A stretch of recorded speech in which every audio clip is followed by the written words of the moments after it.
హర ఓం నమ శివాయ. 26 ఫిబ్రవరి 2025 రోజున మనం అంతటా శివరాత్రి పర్వదినంగా జరుపుకుంటాము. ఆ రోజున శివయ్యని ఏ ఏ పుష్పాలతో పూజ చేస్తే ఎటువంటి ఫలితం ఉంటుంది అనేది నేను డీప్గా ఎక్స్ప్లెయిన్ చేస్తానండి. ఉమ్మెత్త పువ్వులతో చేస్తే శివయ్య నుంచి ఎటువంటి అనుగ్రహం పొందొచ్చు. అలాగే బిల్వపత్రాలతో, మందార పువ్వులతో, కలువ పువ్వులు, పారిజాతం, గన్నేరు పువ్వులు, జిల్లేడు పువ్వులు.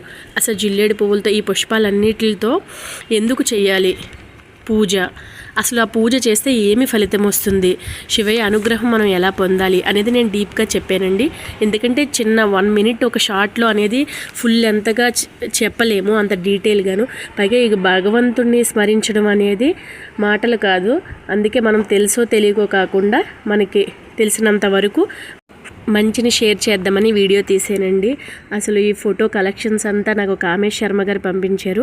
నేను శివరాత్రికి ఇలా వీడియో తీద్దామనుకుంటున్నానండి, అందరికీ యూజ్ అవుతుంది కదా పెడదామనేసి మంచి మనసుతో వెంటనే నాకు ఆయన ప్రీవియస్ అలంకరించిన శివయ్య ఫోటోలన్నీ నాకు అన్నీ సెండ్ చేశారు. థ్యాంక్ యూ అండి.